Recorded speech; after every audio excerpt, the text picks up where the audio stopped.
decodificar, compreender, interpretar, reter e aplicar.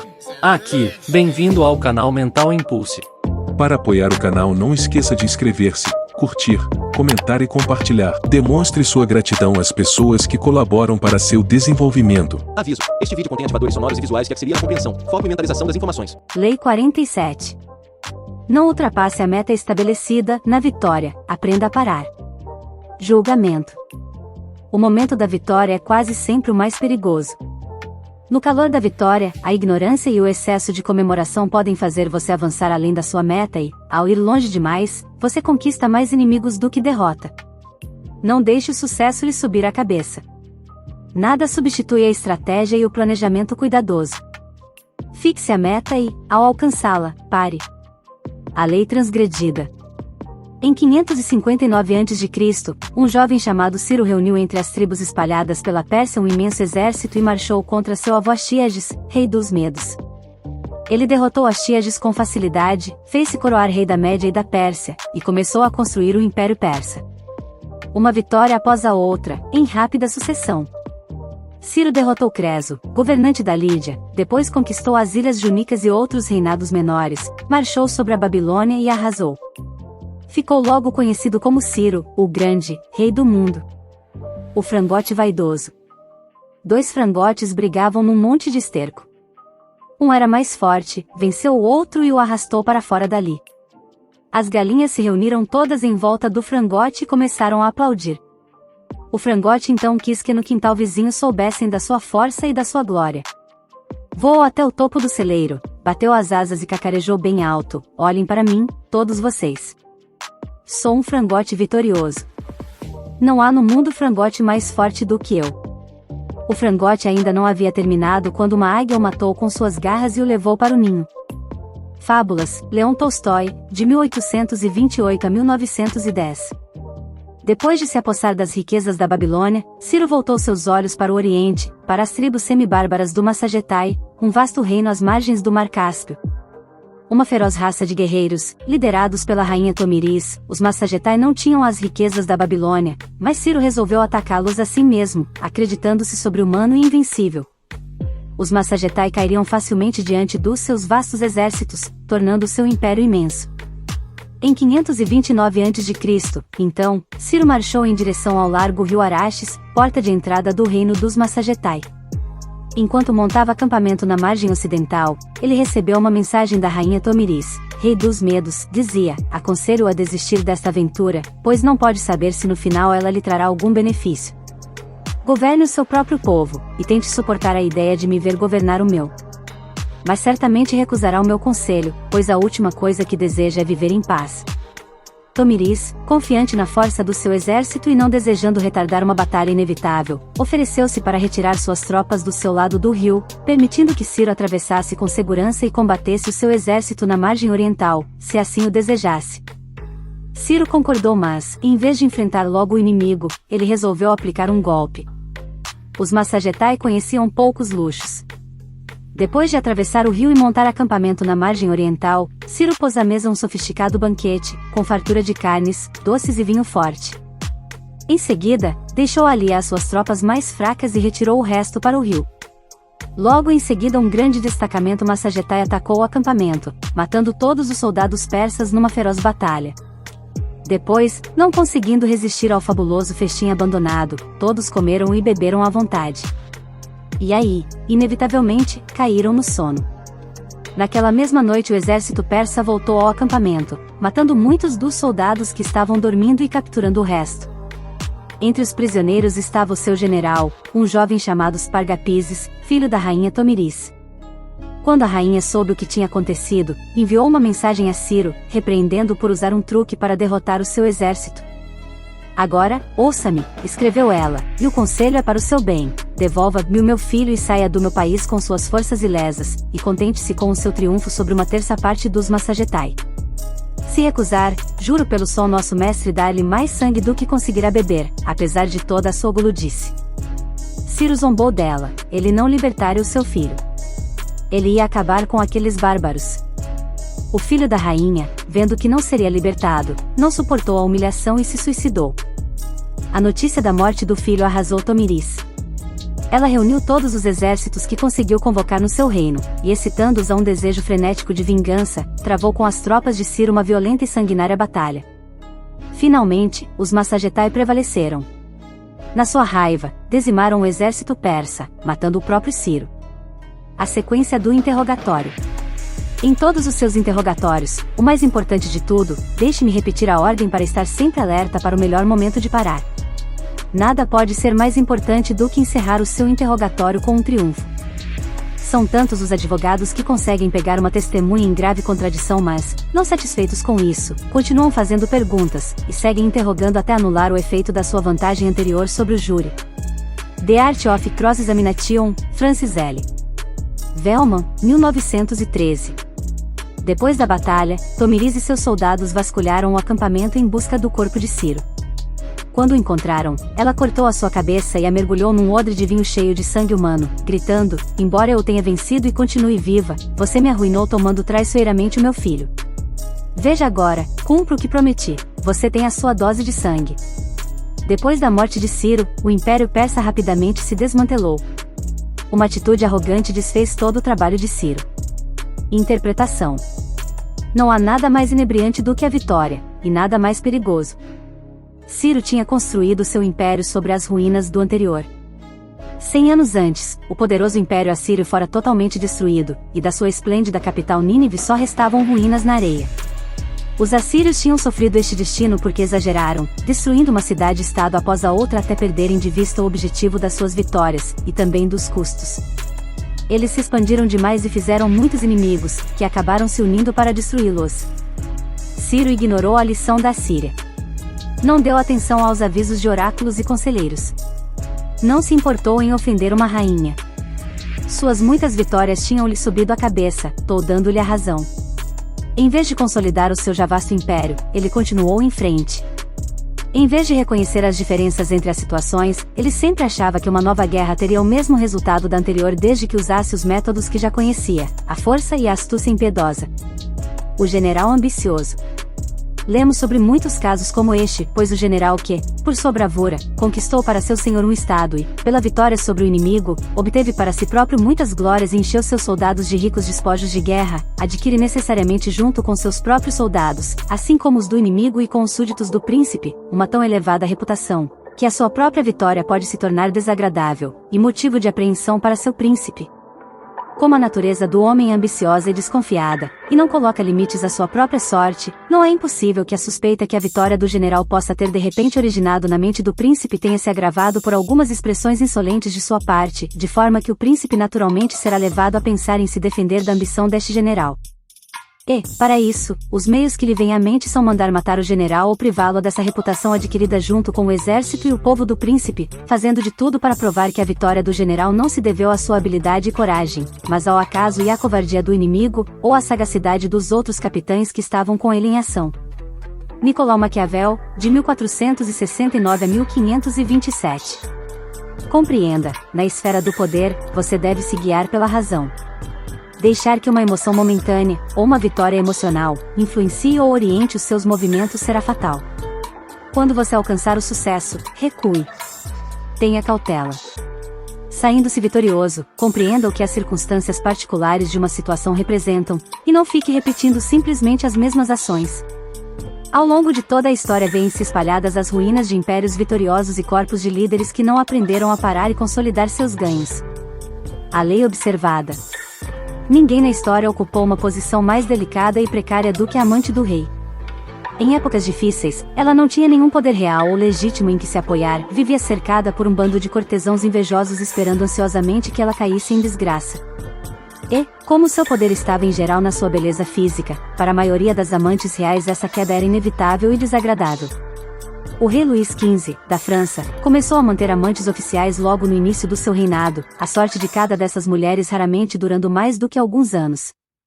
Mas aí veio Madame de Pompadour, que ouvirá uma cartomante dizer, quando ainda era uma criança de 9 anos numa família de classe média e se chamava Jane Poisson, que um dia seria a favorita do rei. Este parecia um sonho absurdo, visto que as amantes reais eram sempre da aristocracia. Jane, não obstante, acreditava-se destinada a seduzir o rei, e isso se tornou a sua obsessão. Ela se dedicou a desenvolver os talentos esperados de uma favorita do rei: música, dança, teatro, equitação, e era excelente em todos. Jovem ainda, casou-se com um homem que possuía um título inferior de nobreza, o que lhe permitiu o ingresso nos melhores salões de Paris. Logo estavam todos comentando a sua beleza, o seu talento, encanto e inteligência. Jane Poisson se tornou amiga íntima de Voltaire, Montesquieu e outros grandes intelectuais da época, sem jamais perder de vista a sua meta desde menina: conquistar o coração do rei. Seu marido possuía um palacete no meio de uma floresta onde o rei costumava caçar e ela começou a passar muito tempo ali. Estudando os movimentos dele como um gavião, ela se certificava de que os dois se esbarrassem por acaso quando ela saía para dar os seus passeios a pé ou na sua esplêndida carruagem, vestida com suas roupas mais atraentes. O rei começou a notá-la, a lhe presentear com os animais que caçava. Em 1744, a atual amante de Louis, a duquesa de Chanteauroux, morreu. Jane passou para a ofensiva. Ela se punha onde quer que ele estivesse, nos bailes de máscaras em Versalhes, na ópera, onde seus caminhos se cruzassem, e onde ela pudesse exibir seus muitos talentos, dançando, cantando, montando a cavalo, sendo coquette. O rei finalmente sucumbiu aos seus encantos e, numa cerimônia em Versalhes, em setembro de 1745, esta moça de 24 anos de idade, filha de um agente bancário de classe média, foi oficialmente apresentada como amante do rei. Ela ganhou seu quarto particular no palácio, onde o rei podia entrar a qualquer hora por uma escada secreta e pela porta dos fundos. E como alguns cortesãos se zangaram porque ele tinha escolhido uma mulher de origem inferior, ele a fez marquesa. A partir de então, ela ficou conhecida como Madame de Pompadour. O rei era um homem que se sentia imensuravelmente oprimido à mais leve sensação de monotonia. Madame de Pompadour sabia que mantê-lo sob o seu fascínio significava mantê-lo entretido. Com essa finalidade, ela montava constantemente produções teatrais em Versalhes, nas quais atuava. Organizava caçadas sofisticadas, bailes de máscaras, e tudo mais que o mantivesse entretido fora do quarto. Foi benfeitora das artes e árbitro do bom gosto e da moda em toda a França. Seus inimigos na corte aumentavam a cada novo sucesso, mas Madame de Pompadour se desviava deles com um estilo totalmente novo para uma amante do rei, com extrema polidez. Os snobs que se ressentiam da sua origem mais simples ela conquistou com seu encanto e graça. E o mais inusitado, ficou amiga da rainha, e insistia com Luís XV para que fosse mais atencioso com sua esposa, e a tratasse com mais delicadeza. Até a família real, a contragosto, lhe deu apoio. Para coroar a sua glória, o rei a fez duquesa. A sua influência se fez sentir até na política, na verdade ela foi o ministro das Relações Exteriores sem título. Um homem, conhecido por sua habilidade em galgar árvores, ajudava alguém a subir numa árvore muito alta. Ele mandou o sujeito cortar os ramos da copa e, nesse momento aparentemente tão perigoso, não disse nada. Só quando o sujeito começou a descer e chegou à altura dos beirais é que o especialista gritou: "Cuidado! Veja onde pisa ao descer." Eu lhe perguntei, por que disse aquilo? Naquela altura ele poderia pular se quisesse. É essa a questão, disse o especialista. Quando ele estava lá em cima numa altura estonteante, e os ramos ameaçavam quebrar, o seu medo era tão grande que eu não disse nada. Os erros são cometidos sempre quando as pessoas chegam aos lugares fáceis. Era um homem simples, mas suas palavras estavam de acordo com os ensinamentos de homens sábios. Também no futebol, dizem, quando se consegue dar um chute de um lugar difícil e se acha que o seguinte vai ser fácil, certamente é bola perdida. Ensaio sobre o ócio, Kenko, Japão, século XIV. Em 1751, quando estava no auge do seu poder, Madame de Pompadour vivenciou a sua pior crise. Fisicamente enfraquecida pelas responsabilidades da sua posição, ela achava cada vez mais difícil satisfazer as exigências do rei na cama. Era aí que em geral as amantes chegavam ao fim, lutando para manter a sua posição enquanto a beleza desaparecia. Mas Madame de Pompadour teve uma estratégia, encorajou o rei a montar uma espécie de bordel, o Parc aux Cerfs, nos jardins de Versalhes. Ali o rei de meia-idade poderia ter ligações com as mais belas jovens do reino. Madame de Pompadour sabia que o seu encanto e a sua perspicácia política a tornavam indispensável ao rei. O que teria a temer de uma jovem de 16 anos que não tinha nem o seu poder nem a sua presença? Que importância teria ela perder a sua posição no quarto, desde que continuasse sendo a mulher mais poderosa da França? Para garantir essa posição ela estreitou a amizade com a rainha, com quem começou a frequentar a igreja. Embora os seus inimigos na corte conspirassem para derrubá-la da sua posição oficial de amante do rei, ele continuava com ela, pois precisava do seu efeito tranquilizador.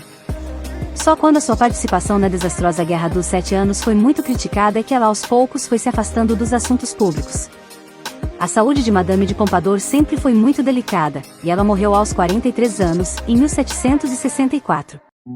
Seu reinado como amante teve a duração inédita de 20 anos.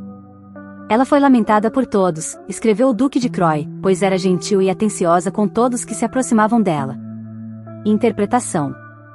Consciente da efemeridade do seu poder, a amante do rei costumava entrar numa espécie de frenesi depois de conquistá-lo. Ela procurava juntar o máximo de dinheiro possível para se garantir depois da sua inevitável queda. E para estender ao máximo seu reinado, ela era impiedosa com seus inimigos na corte. Sua situação, em outras palavras, parecia exigir dela atitudes gananciosas e vingativas que frequentemente eram a sua ruína. Madame de Pompadour teve sucesso onde outras falharam porque jamais forçou a sua sorte. Em vez de provocar os cortesãos do alto da sua posição de amante do rei, ela tentava conquistar o apoio deles. Jamais revelou o mais leve toque de cobiça ou arrogância. Quando não pôde mais cumprir os seus deveres físicos como amante, não se atormentou com a ideia de ser substituída na cama. Simplesmente usou algumas estratégias, incentivou o rei a tomar amantes jovens, sabendo que quando mais jovens e bonitas menos perigosas seriam, visto não poderem se comparar com ela em charme e sofisticação, e em breve o rei se cansaria delas. O sucesso prega peças estranhas na mente. Faz você se sentir invulnerável, deixando-o ao mesmo tempo mais hostil e sensível às pessoas que desafiam o seu poder. A sua capacidade de se adaptar às circunstâncias diminui. Você começa a achar que o seu caráter é o responsável pelo seu sucesso, mais do que as suas técnicas de estratégia e planejamento. Como Madame de Pompadour, você precisa entender que o seu momento de triunfo é também aquele em que deve confiar ainda mais na astúcia e na estratégia, consolidando a sua base de poder, reconhecendo o papel do acaso e das circunstâncias no seu sucesso, e permanecendo atento aos reveses da sorte. É na vitória que você precisa fazer o jogo do cortesão e ficar mais atento do que nunca às leis do poder. O momento mais perigoso é o da vitória. Napoleão Bonaparte, de 1769 a 1821. As chaves do poder. O poder tem os seus próprios ritmos e padrões. Aqueles que têm sucesso nesse jogo são os que controlam os padrões e os variam à vontade, mantendo as pessoas em desequilíbrio enquanto definem o tempo. A essência da estratégia é controlar o que vem em seguida, e o entusiasmo da vitória pode atrapalhar a sua capacidade de controlar isso que vem em seguida de duas formas. Primeiro, você deve o seu sucesso a um padrão que estará apto a tentar repetir. Você tentará continuar seguindo na mesma direção, sem parar para ver se este ainda é o melhor caminho para você. Segundo, o sucesso tende a lhe subir a cabeça e o torna mais sensível às emoções. Sentindo-se invulnerável, você faz movimentos agressivos que acabam arruinando a vitória conquistada. A lição é simples: o poderoso varia seus ritmos e padrões, muda de curso, adapta-se às circunstâncias e aprende a improvisar. Em vez de deixar que os seus pés de dançarino o impulsionem para frente, eles dão um passo atrás e olham para onde estão indo. É como se em suas veias corresse um antídoto para a intoxicação com a vitória, permitindo que controlem suas emoções e deem uma espécie de parada mental quando atingem o sucesso. Eles se aprumam, abrem espaço para refletir sobre o que aconteceu, examinam o papel da sorte e das circunstâncias no seu sucesso. Como se diz nas escolas de equitação, para poder dominar um cavalo é preciso antes ter domínio sobre si próprio. A sorte e a circunstância têm sempre o seu papel no poder. Isto é inevitável, e torna o jogo mais interessante. Mas, a despeito do que se pensa, a sorte é mais perigosa do que o azar.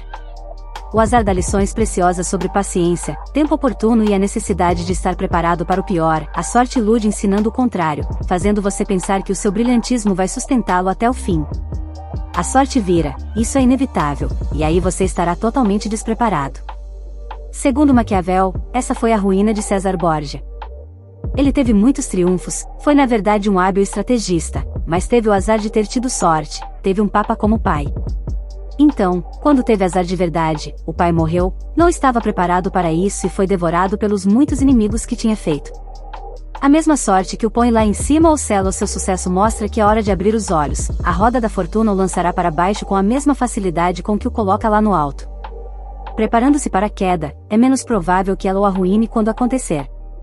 Quem vivencia uma sequência de sucessos pode pegar uma espécie de febre, até quando tenta manter a calma, se vê pressionado a ultrapassar a meta estabelecida e mergulhar em águas perigosas por aqueles que se encontram em situação inferior. É preciso ter uma estratégia para lidar com gente desse tipo. Pregando simplesmente a moderação, você vai parecer fraco e simplório, mostrando que não dará continuidade a uma vitória. Você pode diminuir o seu poder.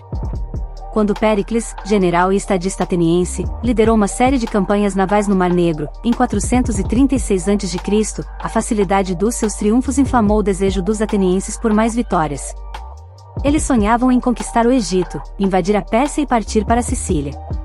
Por um lado, Péricles refreava estas perigosas emoções alertando sobre os riscos do orgulho excessivo.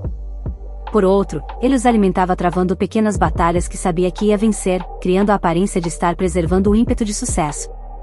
A habilidade de Péricles neste jogo pode se ver no que aconteceu na sua morte. Os demagogos forçaram Atenas a invadir a Sicília e, num só movimento precipitado, destruíram um império. O ritmo de poder exige uma alternância entre força e astúcia. Força em demasia gera uma contra-reação, astúcia em excesso, por melhor que seja, torna-se previsível. Trabalhando em nome do seu senhor, o Shogun Oda Nobunaga, o grande general japonês do século XVI, e futuro imperador, Hideyoshi certa vez planejou uma vitória surpreendente sobre o exército do formidável general Yoshimoto. O Shogun queria ir mais adiante, conquistar e arrasar mais um inimigo poderoso, mas Hideyoshi o fez lembrar de um antigo provérbio japonês: depois de conquistar uma vitória, aperte os cordões do capacete. Para Hideyoshi, aquele era o momento em que o Shogun deveria trocar a força pela astúcia e dissimulação, fingindo uma série de alianças para indispor seus inimigos uns contra os outros. Assim, ele evitaria oposições desnecessárias geradas por uma aparência demasiadamente agressiva. Estas mudanças de ritmo são muito eficazes. Quem ultrapassa a sua meta quase sempre está motivado por um desejo de agradar a um mestre, comprovando a sua dedicação. Mas esforçando-se demais, você corre o risco de despertar a desconfiança do mestre. Em várias ocasiões, os generais sob as ordens de Filipe da Macedônia caíram em desgraça e foram rebaixados de posto imediatamente depois de terem conduzido suas tropas a uma grande vitória. Mais uma vitória como essa, pensava Filipe, e esse homem poderá se transformar num rival em vez de subordinado. Quando você serve a um mestre, é melhor dimensionar cuidadosamente as suas vitórias, deixando que ele fique com as glórias e não permitindo jamais que ele se sinta constrangido. É também sensato estabelecer um padrão rígido de obediência para conquistar a sua confiança. No século IV a.C., um capitão sob as ordens do notoriamente severo general chinês Wu Ch se adiantou, atacando antes do início de uma certa batalha e voltou com várias cabeças inimigas. Ele achou que tinha mostrado seu ardoroso entusiasmo, mas Wu Ch não se impressionou. Um oficial talentoso, disse o general, suspirando ao mandar decapitá-lo, mas desobediente. Outro momento em que um pequeno sucesso pode estragar as chances de outro maior é quando o mestre ou superior lhe concede um favor. É um erro perigoso pedir mais. Você parecerá inseguro, talvez não se sinta merecedor, e tenha de agarrar o máximo que puder enquanto tem chance, o que pode não acontecer novamente. A reação adequada é aceitar o favor delicadamente e se retirar. Qualquer favor subsequente você deve ganhar sem ter de pedir. Finalmente, o momento em que você para tem uma grande importância dramática. O que vem por último fica marcado na lembrança como um ponto de exclamação. Não há ocasião melhor para parar e se afastar do que depois de uma vitória. Continue e se arriscará a reduzir o efeito, até a terminar derrotado. Como dizem os advogados sobre os interrogatórios, pare sempre com uma vitória. Imagem: Ícaro despencando do céu. Seu pai, Dédalo, confecciona asas de cera que permitem aos dois homens sair voando do labirinto e escapar do Minotauro. Entusiasmado com a fuga triunfante e a emoção do voo, Ícaro sobe cada vez mais alto, até que o sol derrete a cera das asas e ele morre na queda. Autoridade, príncipes e repúblicas deveriam se contentar com a vitória, pois quando almejam mais do que isso, em geral perdem. O hábito de insultar o inimigo com palavras surge da insolência da vitória, ou da falsa esperança de vitória, a qual frequentemente desorienta os homens tanto nas suas ações quanto nas suas palavras, pois quando esta falsa esperança se aposta da mente, faz os homens ultrapassarem o seu alvo, e sacrificarem um bem garantido por outro melhor incerto. Nicolau Maquiavel, de 1469 a 1527, o inverso. Como diz Maquiavel, destrua um homem ou o deixe em paz de vez. Infligir meios castigos ou leves injúrias só criará um inimigo cuja amargura crescerá com o tempo, e que acabará se vingando. Ao derrotar um inimigo, portanto, faça com que essa vitória seja total. Acabe com a existência dele. No momento da vitória, você não se impede de esmagar o inimigo que derrotou, mas de avançar desnecessariamente contra outros. Seja implacável com o seu inimigo, mas não crie outros indo além do necessário. Aos que ficam ainda mais cautelosos depois de uma vitória, cujo resultado consideram ser apenas o de ter mais posses para proteger e com que se preocupar. A prudência depois da vitória não deve jamais fazê-lo hesitar, ou perder o impulso, mas protegê-lo de atitudes precipitadas. Por outro lado, exagera-se o valor do ímpeto. Você cria os seus próprios sucessos, e se eles se seguirem um após outro, o mérito é seu. Acreditar em ímpeto só o fará mais emotivo, menos disposto a agir estrategicamente, e mais apto a repetir os mesmos métodos. Deixe o ímpeto para quem não pode confiar em coisa melhor. Essa é apenas uma lei, das 48 leis do poder. Para ver as outras 47, acesse nossa playlist, As 48 Leis do Poder, Robert Greene, para sua evolução mental. Para apoiar o canal, não esqueça de inscrever-se, curtir, comentar e compartilhar. Demonstre sua gratidão às pessoas que colaboram para seu desenvolvimento.